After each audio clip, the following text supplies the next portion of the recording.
네, 3월 19일 멤버십 번개 라이브 시작하도록 하겠습니다. 시장 상황이 참 아슬아슬, 어질어질 이렇게 표현할 수 있을 정도의 흐름을 보여주고 있습니다. 이게 참 며칠 전까지만 하더라도 72,000달러 위에서 지지를 받을까 말까 그게 관전 포인트였는데 지금 쭉쭉 조정을 강력하게 받아주고 있는 상황을 우리가 확인을 할 수가 있습니다. 장중에 일시적으로 63,000달러까지 깨졌어요. 그래서 지금 상황에서는 사실 추가적인 조정 가능성도 어느 정도 고려를 해둬야 되는 비중을 좀 두고 추가 매수를 단행하든 뭘 하든 추가적으로 더 빠질 수 있다. 이런 부분들도 고려를 하셔야 될 것 같습니다. 지금 63,000달러까지 일시적으로 깨졌다라는 거, 65,000달러 위에서 지지세가 확인이 되지 않는다라는 것은 6만 달러 부근으로까지의 후퇴 가능성, 이렇게 조금 정리할 수 있는 그런 상황이어서 이런 부분들도 좀 참고하시면서 시장을 바라보시면 좋을 것 같아요. 중요 지지 라인에 대해서 우리가 조금 생각을 해보면서 접근을 해야 되는데, 지금은 어쨌든 추가적인 반등을 위한 기본적인 전제 조건은 20일 지수이동 평균 위에서 자리를 해줘야 됩니다. 그게 지금 65,000달러 부근이에요. 그런데 지금 65,000달러 부근에 대한 지지가 어려운 상황인 거잖아요. 그래서 6만 달러 부근에까지의 후퇴 가능성이 자리하고 있습니다. 여기서 우리가 조금 더 디테일하게 바라볼 수 있는 것은 73,000달러 전고 돌파 부근에서 20% 정도 급락을 하면 얼추 58,000달러, 59,000달러 정도가 됩니다. 그러니까 6만 달러 밑으로 깨지더라도 사실은 일반적인 비트코인의 강세장에서의 조정 폭과 비교했을 때 그렇게 이상하지는 않다. 지금 한 12%에서 3% 정도 조정이 발생했는데 추가적으로 조금 더 빠져도 이상하지는 않은 상황이다. 이렇게 정리를 할 수 있습니다. 지금 상황에서는 6만 달러 밑으로는 빠지지 않았으면 좋겠다. 라는 생각을 저 역시 강하게 하고는 있는데 20% 정도 조정이 합리적이고 상식적이고 건강한 수준의 조정이라는 것을 우리가 생각을 해본다라면 한 58,000달러 부근 이 정도까지도 훅 하고 다녀올 수 있다라는 거 좀 바라보진 않았으면 좋겠고, 개인적으로는 그래도 6만 달러 위에서 한 6만 1,000달러 부근 정도에서 지지세를 확인해 주고 좀 반등 통합 과정을 거치면서 반감기 전에 한 번 더 조금 7만 달러 부근을 터치해주면 좋지 않을까. 그리고 나서 본격적인 통합으로 들어가 주면 알트들의 숨통도 잘 틔워지지 않을까. 그런 생각이 드는데, 아무튼 그런 상황입니다. 만약에 6만 달러, 58,000달러에서 6만 달러 부근에 대한 지지도 어렵게 된다라면 50일 단순 이동 평균이 지금 5만 5천 달러 초반이기 때문에 여기까지도 우리가 생각을 해야 된다라는 거. 그런데 이 정도는 사실 쉽진 않을 것 같아요. 지금 비트코인 현물 ETF 수요가 꾸준히 이어지고 있기 때문에 어느 정도는 그래도 한 20% 전후 시점에서는 조정이 나와주면, 다시 말해서 58,000달러에서 한 6만 달러 정도 부근에서는 힘을 좀 지지를 받아주지 않을까. 가급적이면 6만 1,000달러 부근에서 지지를 받아주면 좋겠다. 이런 관점을 개인적으로는 가지고 있습니다. 이게 지금 지난 강세장에서의 이 코렉션 빈도수인 거잖아요. 20% 이상 조정이 나왔던 게 8번입니다. 8번. 많게는 50% 수준까지 나왔어요. 항상 어마어마한 가격을, 미지의 가격을 처음으로 달성을 해내면 어마어마한 조정이 발생이 됐었고, 어마어마한 새로운 고점, 미지의 영역을 처음으로 찍어주게 되면 이때는 정말 어마어마한 이제 조정이 나왔던, 약세장으로 접어들었던 거고, 이번 같은 경우에도 사실 반감기 전에 73,000달러라는 게 그렇게 누구나 편안하게 예상할 수 있었던 숫자는 아니라고 생각을 합니다. 그래서 우리도 미지의 영역으로 접어들었기 때문에 지금부터는 벌어져야 벌어지는 거다, 봐야 된다, 이렇게 상황 해석을 했었는데, 지금도 사실 애매하죠.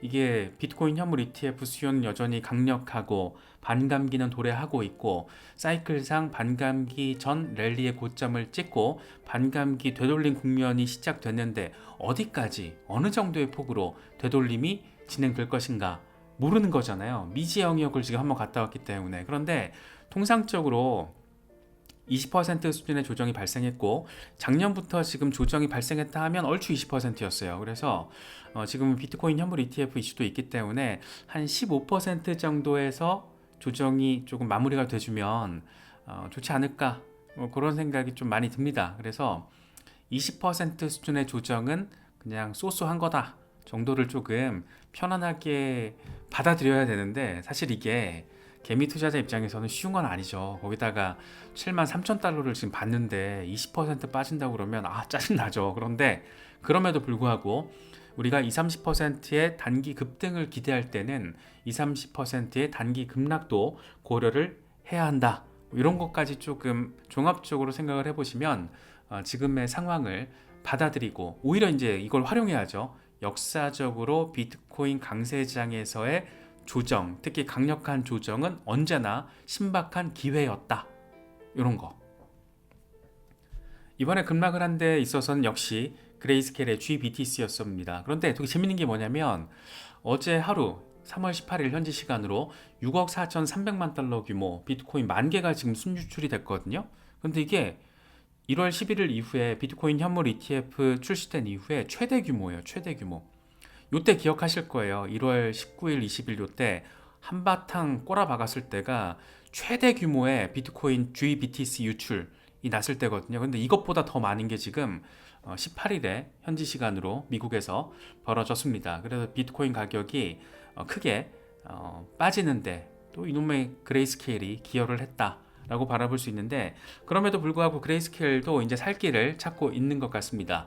지금 이렇게 환매 물량이 GBTC에서 나오는 게 그레이스케일 GBTC의 수수료가 엄청 비싸기 때문인데 마이클 소넨샤인이 이번에 이런 얘기를 했더라고요. 몇 달 안에 GBTC 수수료도 낮아질 것이다.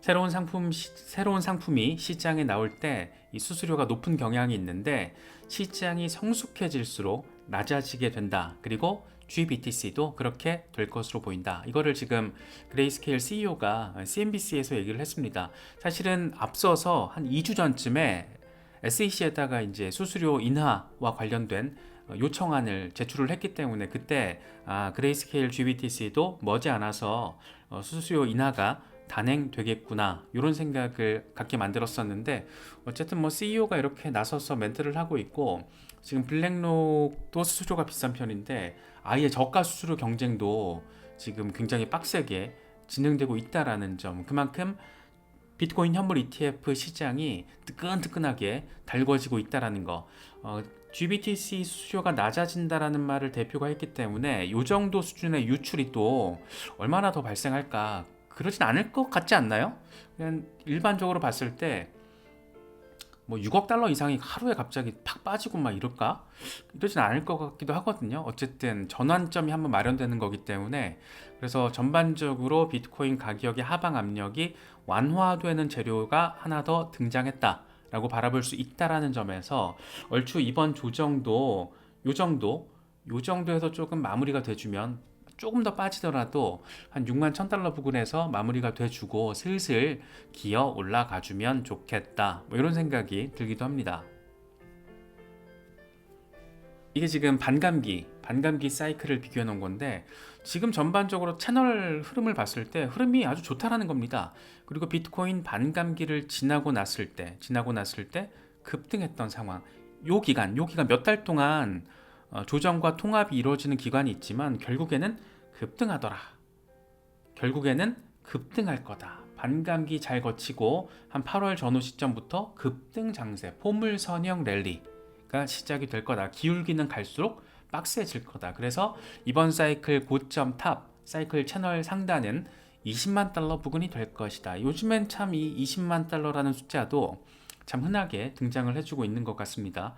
플랜 B 같은 경우에는 뭐 50만 달러까지 막 얘기하고 있던데 20만 달러가 될지 이번 사이클의 고점이 10만 달러가 될지 20만 달러가 될지 50만 달러가 될지 그건 알 수 없습니다. 플랜 B만 예를 들더라도 지난번 강세장 다시 말해서 2021년 11월에 비트코인이 6만 9천 달러 정고를 딱 뚫어냈을 때 연내 10만 달러 돌파 이런 얘기 했던 사람이거든요. 그런 얘기를 했던 사람이 굉장히 많았죠. 다 어긋났습니다. 그때부터 본격적인 약세장 국면이 접어들었고 얼마가 갈진 몰라요. 다만 확실한 건 뭐냐면 지금 시장에서 벌어지고 있는 전반적인 수요와 공급에 대한 상황을 함께 염두에 두면 시장의 흐름이라는 것은 방향성은 정해졌다. 특히 비트코인 같은 경우에는 비트코인 자체에 있어서 가장 큰 이벤트, 비트코인 반감기 패턴이 역사적으로 반복돼 왔고, 지금 같은 경우에도 패턴의 반복성을 우리가 지금 목격하고 있잖아요. 그래서 그런 점을 신뢰하는 게 제일 중요한 것 같고, 그런 걸 신뢰하지 못한다라면 이 시장을 좀 길게 보고 접근하기는 어려울 것 같다. 뭐 요거는 변함없는 어떤 나름의 기본적인 전제 원칙 가운데 하나로 이제 바라봐야 되지 않나, 뭐 그런 생각이 좀 들죠. 이중 충격파가 본격화되고 있습니다. 비트코인 지금 중앙화 거래소 잔액이 228만 개. 그런데 비트코인 현물 ETF 하루 평균 순유입액이 4,400개. 연간 거래일이 252일 곱하기 4,400을 하면 1년 동안 평균적으로 비트코인 현물 ETF에만 유입되는 비트코인 개수가 110만 개. 와, 대박이죠. 일단 하루에 4,400개라는 게 이게 어마어마한 숫자인 겁니다.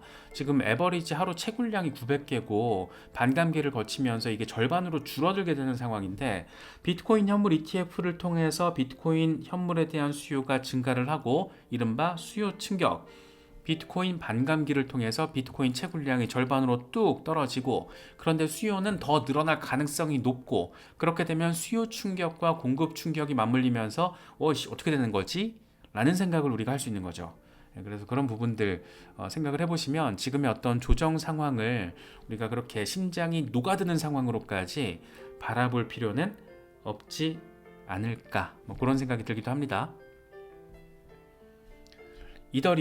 이더리움도 한 방 얻어맞았죠. 지금 비트코인이 약세를 보이다 보니까 이더리움도 4,000달러라는 심리적으로 굉장히 중요한 저항 라인을 뚫어내고, 그리고 나서 지금 의미 있는 숫자를 달성을 하면 항상 어느 정도의 급락은 예상을 하는 게 맞지 싶어요. 그런데 지금 그래도 한 시장 상황이 조금 더 받쳐줬으면 조정의 범위가 한 3,500달러 부근이었으면 참 좋았겠다 싶은 생각이 들었는데, 어쨌든 3,200달러 부근에서 지금 지지를 받아줄까 말까 그런 흐름을 보이고 있습니다. 뭐 비트코인 훅 빠지고 있고, 알트코인 대장인 이더리움도 이렇게 의미 있는 조정을 받고 있고, 다른 이제 미들캡 이하의 알트코인들도 조정폭이 더 클 수밖에 없죠. 더 클 수밖에 없고, 알트코인 투자하는 이유가 그거잖아요. 비트코인과 이더리움 대비 훨씬 더 높은 수익률을 위해서. 그런데 훨씬 더 수익률을 얻을 수도 있지만 훨씬 더 큰 미실현 손실을 경험할 수도 있다. 이게 이제 양날의 검인 거잖아요. 그래서 그런 부분들도 잘 참고를 하시면서 시장 대응을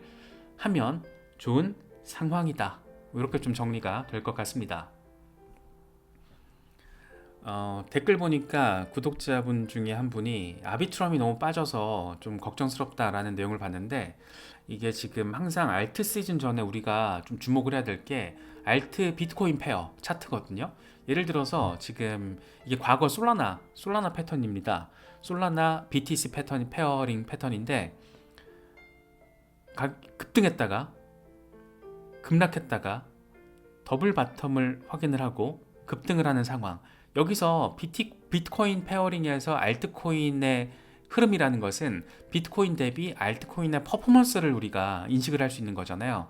비트코인보다 훨씬 더 퍼포먼스가 좋았다가 비트코인보다 훨씬 더 꼬라박았다가 훨씬 더 큰 반등세를 기록해내는 이런 상황. 그런데 하필 더블 바텀 패턴 확인, 비트코인 대비 퍼포먼스 급증, 가격 반등으로 가는 거잖아요. 근데 아비트럼 같은 경우에도 지금 비슷한 패턴, 과거 솔라나가 보여줬던 패턴과 비슷하고, 여기 어디에 있는 겁니다. 지금 우리가 여기가 될지 추가로 더 빠질지 이제 여기쯤 와 있는 건지 모르겠는데, 여기 어딘가에서 잘 반등을 해줄 가능성을 패턴적으로, 그러니까 프랙탈 분석이라고 하잖아요. 그래서 이렇게 바라보자면 충분히 아비트럼 같은 경우에도 워낙 이 이더리움 레이어 2의 비전과 관련해서 상징성을 가진 종목 몇 가지가 있잖아요. 뭐 아비트럼, 옵티미즘, 폴리곤, 이런 식의 좀 레이어 2의 대장 종목으로서 상징성이 있기 때문에, 아비트럼 같은 경우에는 개인적인 생각인데 그냥 개인적으로는 별 걱정 안 해도 이번 강세장 전반을 통해서 바라봤을 때는 아비트럼, 옵티미즘, 뭐 폴리곤 이런 친구들은 큰 걱정 안 하셔도 될 것 같고, 오히려 지금 상황이면 뭐 뭐 사람마다 판단은 다르게 하겠습니다만 추가 매수의 기회로 좀 활용해도 괜찮을 정도의 흐름이 아닌가 뭐 그런 생각도 들거든요. 물론 이제 추가 매수 타이밍도 잘 봐야죠. 더 빠질 수도 있으니까. 앞서 말씀드린 것처럼 비트코인이 추가적으로 6만 달러 밑으로 빠질 가능성도 잠재적으로 가지고 있기 때문에 뭐 추가 매수도 가급적이면 저점에서 더 낮은 저점에서 단행을 해서 개수를 늘리면 평단을 더 낮추면 훨씬 더 높은 수익률 목표를 달성할 수 있는 거니까 그렇게 하시면 좋을 것 같고, 일단 뭐 아비트럼에 대한 신뢰도가 높다라고 말씀하신 걸 보니까 리서치를 좀 빡세게 하신 것 같고, 그런 분이라면 지금 상황을 조금 기회로 활용하셔도 좋지 않을까 뭐 그런 생각이 좀 들기도 했습니다. 그래서 맥스 같은 경우에는 이런 얘기를 합니다. 진정한 알트 랠리는 알트 BTC 차트에서 펌핑이 시작될 때 시작이 된다. 모든 것은 수직 상승 전 마지막 흔들림이다.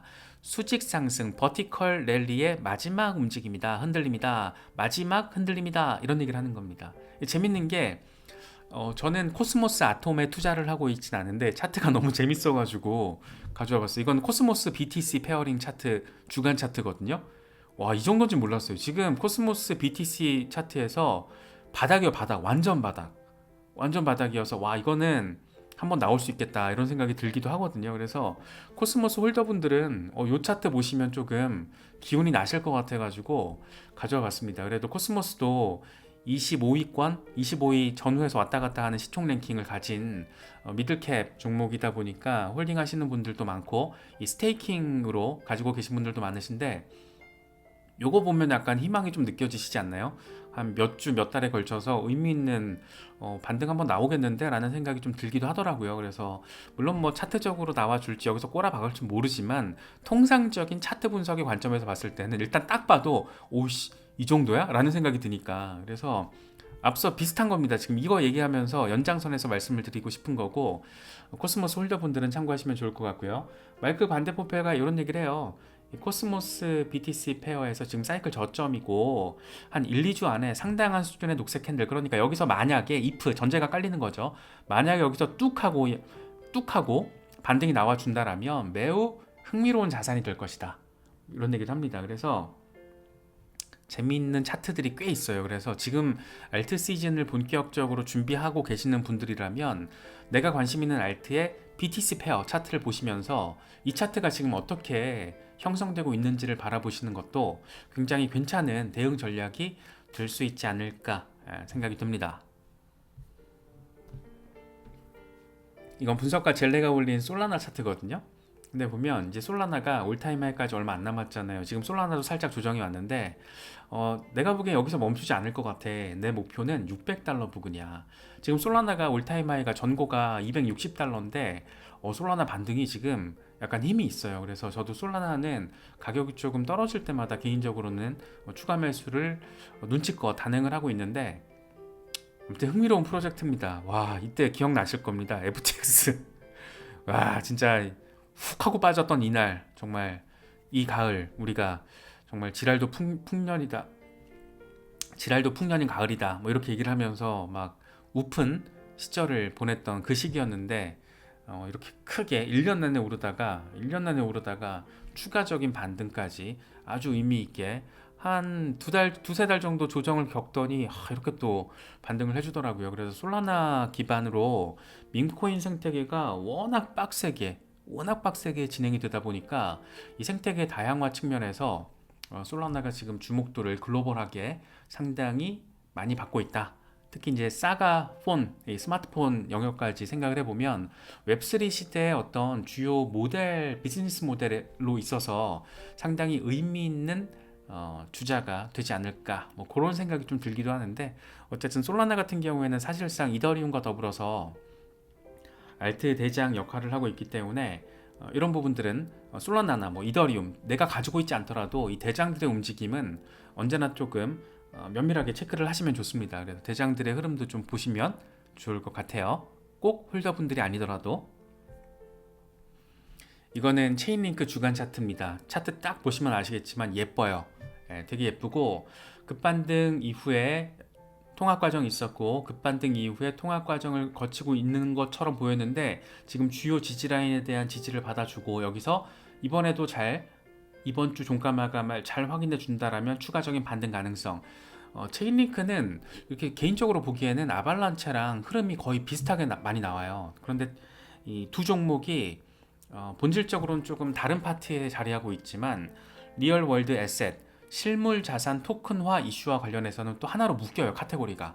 그렇다 보니까 비슷하게 시간차를 두고 마치 세타 토큰과 세타 퓨엘이 움직이듯이 사실은 전혀 다른 캐릭터를 가진 종목이지만 유사한 이 시대의 블록체인 혁신의 트렌드에 엮여 있다 보니까 이렇게 약간 순환매 양상으로 가까이 붙어 있는 느낌을 제가 많이 받거든요. 그래서 아발란체 같은 경우에 어제 그제 열심히 말씀드렸고, 체인리크 같은 경우에 홀더분들은 조금 잘 보시면은 지금 좀 빠졌다고 뭐 최근에 들어가신 분들도 이렇게 낙심하실 필요는 전혀 없습니다. 특히 체인링크도 공부 리서치가 좀 되신 분들은 아시겠지만 굉장히 탄탄한 프로젝트예요. 그래서 물론 아무리 탄탄하더라도 중간에 어떤 일이 생기면 무너질 수도 있겠죠. 그게 이제 이 시장에서의 리스크인데 체인링크 같은 경우에는 상당히 의미가 있습니다. 그래서 관심 있으신 분들은 리서치를 조금 빡세게 진행해 보시는 것도 좋을 것 같고, 일단 제가 개인적으로 또 좋아하다 보니까 좋아하고 모아가는 프로젝트다 보니까 제가 중간중간 또 자주 언급 드리고 하니까 관심 있으신 분들은 조금 눈치껏 잘 대응하시면은 체인링크, 아발란체 이런 종목들은 참 흥미롭습니다. 블록체인 혁신의 관점에서 참 흥미로워요. 그런데 이 차트적인 관점에서도 지금 흥미롭잖아요. 이 기간이 얼마나 어려웠어요. 이 기간이 정말 엄청 어려웠었는데 요때부터 우리가 체인링크를 본격적으로 좀 언급한 게 요때부터였습니다. 뭔가 나오겠다 싶어가지고 그때부터 제가 조금 이제는 알트 언급을 좀 해도 되겠구나 싶었던 게 작년 9월 정도부터였는데, 그때부터 리얼 월드 에셋 이슈가 뜨끈뜨끈하게 약간 뜨거워질 때였거든요. 그런데 그때부터 체인링크나 아발란체 같은 종목들 잘 나와주고 있고, 리플 같은 경우에도 나중에는 리얼 월드 에셋 이슈와 관련해서 굉장히 두텁게 들어갈 종목이 될 거예요. 그래서 그런 조금 중장기적으로 바라봤을 때 괜찮은 프로젝트들은 포트폴리오 구성하시는 데 있어서 참고하시면 좋을 것 같아요. 이렇게 조금 괜찮은 흐름이다, 괜찮은 종목이다, 누군가 저를 포함해서 제3자가 하는 얘기만 듣고 매수를 하시면 안 된다라는 거는 이제 제가 왜 안 됐는지는 충분히 많이 자주 강조드렸기 때문에 더 말씀 안 드려도 되겠지만 꼭 리서치를 하시고 매수를 하셔야 됩니다. 그래야지 지금과 같은 조정장을 슬기롭게 잘 대응할 수 있다. 뭐 이런 부분들도 참고하시면 좋겠죠. 이더리움이 $10,000 시대를 열게 될 것인가? 이번 강세장 내년 하반기까지 이어질 것으로 반감기 사이클을 대입했을 때 예상되는 그 시기 동안 이더리움이 과연 $10,000 부근까지 나아갈 것인가? 최대 관심 포인트인데, 중요한 건 이거죠. 이더리움 현물 ETF. 일단 덴쿠나드 포크가 성공적으로 단행이 됐기 때문에 이제 가장 큰 이더리움 관련 이슈는 이더리움 현물 ETF입니다.